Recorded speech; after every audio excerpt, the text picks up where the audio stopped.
If you looked at my grandparents' wedding photo from 1968, you'd see the American dream frozen in silver gelatin. My grandmother, Eleanor, looked like a movie star, waist cinched, smile dazzling.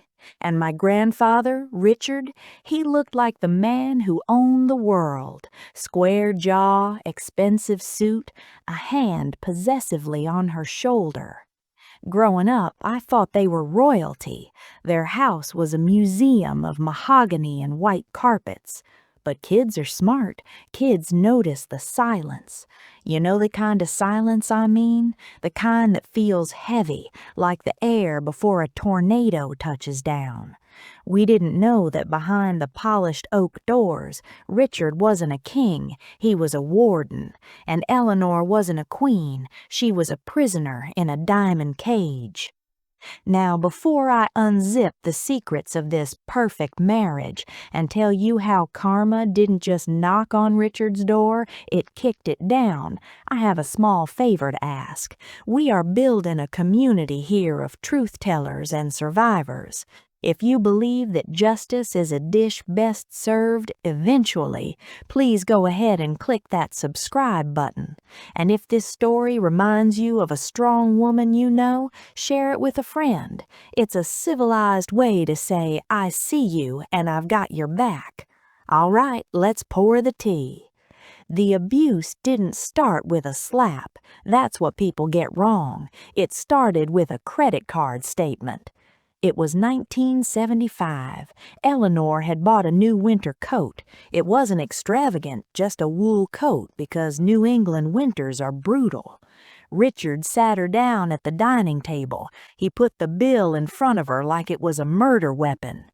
"Do you think I'm a bank, Eleanor?" he asked, his voice terrifyingly calm.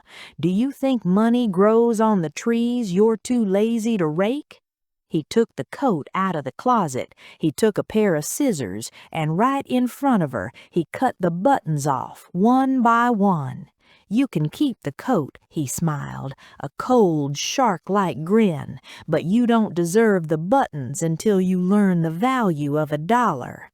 That was the beginning, the psychological warfare. Over the next 20 years, Richard perfected the art of death by 1,000 cuts. He never hit her where the bruises would show. In fact, he rarely hit her at all. He didn't need to. He had words that cut deeper than any knife. He controlled every aspect of her existence. He gave her an allowance for groceries that hadn't been adjusted for inflation since 1980. If she ran out of milk, "Well, I guess you're drinking water this week, Ellie. Maybe it'll help with that waistline." That was his favorite weapon, her appearance. Grandma Eleanor was beautiful, but to Richard she was always frumpy, fading, or embarrassing. I remember a Thanksgiving dinner in 1998. The whole family was there. Eleanor had spent 3 days cooking. The turkey was golden, the stuffing was homemade. Richard took one bite, spat it into his napkin in front of 20 people, and said loud enough for the neighbors to hear, "Dry as the Sahara. Jesus, Eleanor, 40 years in a kitchen and you still cook like a peasant." The room went dead silent. My mom looked down. My uncles cleared their throats. Nobody stood up to him because Richard was the provider. He held the purse strings. He held the power.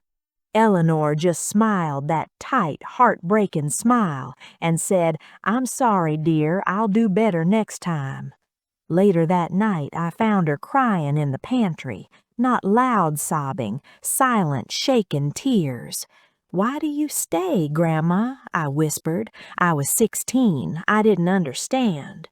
She looked at me, her eyes hollow. "Because, Sarah, he told me that if I ever leave, he'll burn the house down with me inside it, and he's a man of his word." As they got older, the abuse shifted. It became about isolation. Richard retired at 65, which meant he was home all the time. He became a surveillance state of one. If Eleanor's phone rang, he answered it. Who is this? Susan? No, Eleanor is busy scrubbing the floors. She can't talk to you. Click. He drove her friends away. He told them Eleanor was losing her marbles or that she didn't want to see them. He gaslit her into believing nobody cared about her. They only tolerated you because of my money, Ellie, he'd sneer over his morning coffee. Now that we're old, nobody has time for a boring woman like you. He even went after her hobbies. Eleanor loved gardening. It was her sanctuary. She grew hydrangeas that were the envy of the block. One afternoon, Richard decided he wanted a putting green in the backyard. He didn't hire a landscaper. He went out there with a bottle of industrial-strength weed killer and sprayed her entire flower bed. Oops, he laughed when she saw the black, withered stems the next day. Hand slipped. Maybe now you'll focus on keeping the house clean instead of playing in the dirt. I watched the light go out of her eyes that day. She stopped fighting. She became a ghost in her own home. She cooked, she cleaned, she took his insults, and she waited for the end. But Richard, he was just getting started. In his early 70s, Richard discovered the internet, and with it he discovered that he could find companionship elsewhere. He wasn't subtle. He would leave his email open. He was sending money, thousands of dollars of their retirement savings, to a woman named Tatiana in Miami. Eleanor found the bank statements. She confronted him. For the first time in decades, she screamed, "We have savings for our health care, for the grandkids. You're sending it to a scammer." Richard stood up. He was older now, but he still had that menacing height. He looked at Eleanor with pure disgust. "It's my money, Eleanor. I earned it, and Tatiana treats me like a man.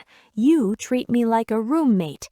In fact, he walked to the safe, pulled out a document, and threw it on the table. "I'm selling the house. I'm moving to Miami. I'm leaving you, Eleanor. You have 30 days to find a place. Maybe the Salvation Army has a bed." He wasn't joking. He had already listed the house secretly. He was going to cash out, leave his wife of 50 years destitute and homeless, and run off to chase a fantasy. He spent the next week packing his things, whistling. He was cruel about it. He packed the silver. He packed the art. He told her she could keep the old mattress. "You're garbage, Eleanor," he told her the night before he was set to leave. The morning of his flight to Miami, Richard was in high spirits. He was wearing a white linen suit. He looked ridiculous, like a cartoon villain. "Don't wait up," he cackled as he dragged his heavy suitcases to the door. "I'll send you a postcard from the beach." Eleanor stood in the hallway, clutching her rosary, trembling. She watched him walk down the front steps to the waiting taxi. And then it happened. Maybe it was the heat. Maybe it was the heavy suitcase. Or maybe, just maybe, the universe finally decided it had seen enough. Richard grabbed his chest. The color drained from his face instantly, turning him a distinct shade of gray. He dropped the suitcase. He reached out to grab the railing, but his hand missed. He collapsed on the front walkway, right next to the dead hydrangeas he had poisoned. The taxi driver honked, thinking he was stalling. Eleanor watched through the screen door. She didn't move for a solid 10 seconds. Then she calmly walked to the phone and dialed 911. "My husband has fallen," she said, her voice flat. "Take your time." Richard didn't die. That would have been too easy. He had a massive stroke. It paralyzed the entire right side of his body and severely affected his speech.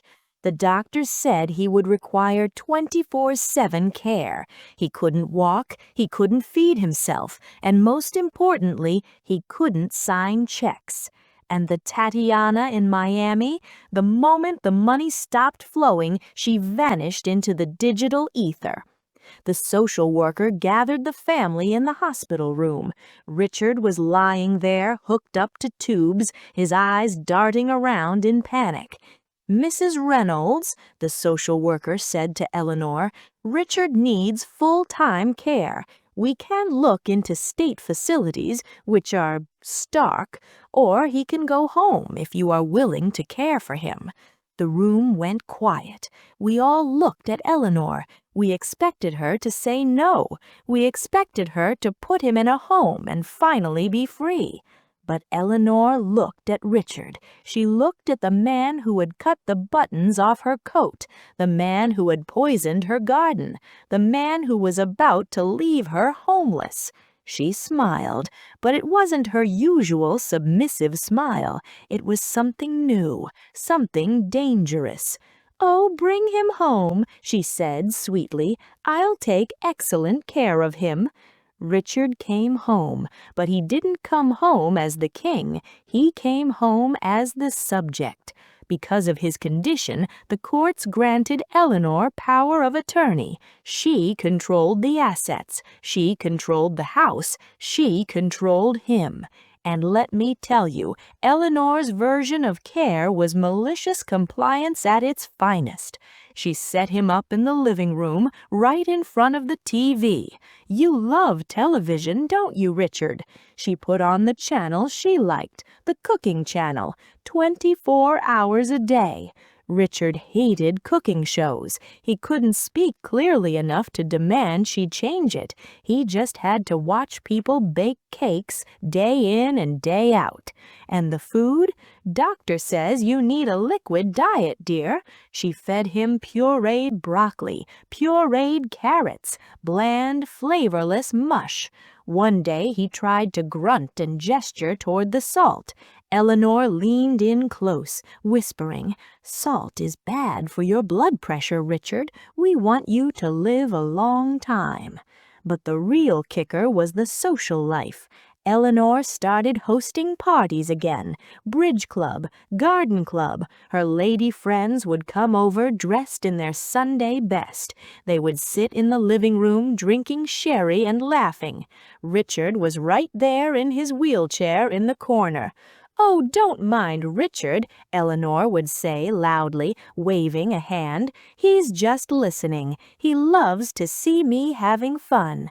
She bought a new wardrobe, bright colors, silks. She hired a landscaper to replant the garden bigger and more beautiful than before. She used his money to pay for it all.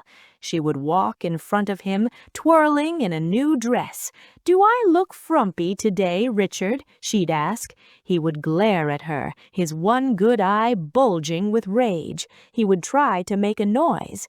"I'll take that grunt as a no. You're so sweet." This went on for 3 years.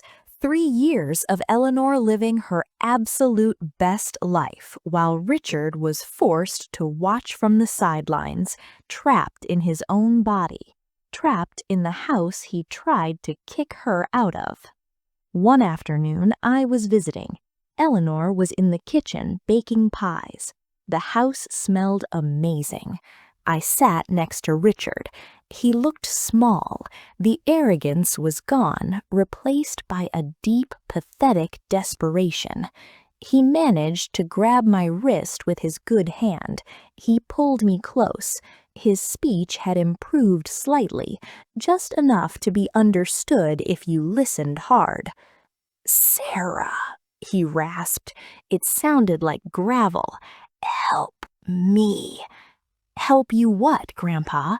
She's cruel," he wheezed. Tears welled up in his eyes. "She spends my money. She ignores me. Please put me in a home, anywhere but here. He was begging. The man who terrified us for decades was begging to be sent to a state facility just to get away from the wife he had tormented. I looked at him. I thought about the winter coat. I thought about the Thanksgiving turkey. "I can't do that, Grandpa," I said. "Grandma loves taking care of you." Eleanor walked in at that moment. She was wearing a stunning floral dress and holding a slice of cherry pie. "Who's talking?" she asked cheerfully. "Richard was just telling me how happy he is to be here with you," I lied. Eleanor walked over to him. She patted his cheek, just a little too hard. "I know he is," she said.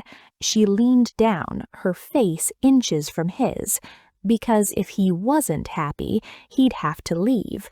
And we both know, Richard, you have nowhere else to go. You burned all those bridges." She took a bite of the pie. Not dry at all," she whispered. Richard lasted another 2 years. He passed away in his sleep, presumably from the sheer exhaustion of being angry and powerless. At the funeral, Eleanor was the picture of the grieving widow. She wore black, but she wore a very stylish hat. People came up to her, whispering, "Oh, Eleanor, you were such a saint, taking care of him after everything. You are an angel." She would just nod and say, "Marriage is a commitment, for better or for worse." When the will was read, we found out that Richard had tried to change it right before the stroke to leave everything to Tatiana, but he hadn't signed it in time. Everything went to Eleanor. She sold the big house. She bought a condo in Florida, ironically right near where Richard wanted to move, but she went alone. She traveled. She went to Paris. She drank wine. She learned to paint. I visited her last month.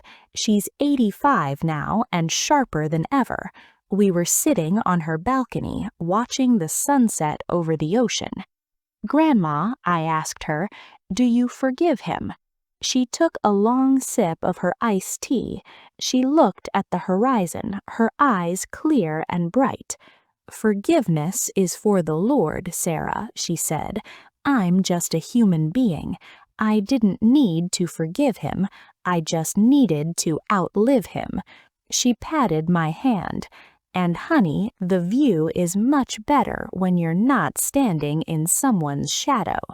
So there you have it, the story of how Richard built a cage only to end up locked inside it himself. It's a reminder that how you treat people on your way up is exactly how they'll treat you on your way down. If you enjoyed this story of karma served cold, please hit that like button. It really helps the channel grow. And tell me in the comments, what's the pettiest thing you've ever done to get back at someone who wronged you? I read every single one. Until next time, keep your head high, keep your accounts separate, and be good to each other.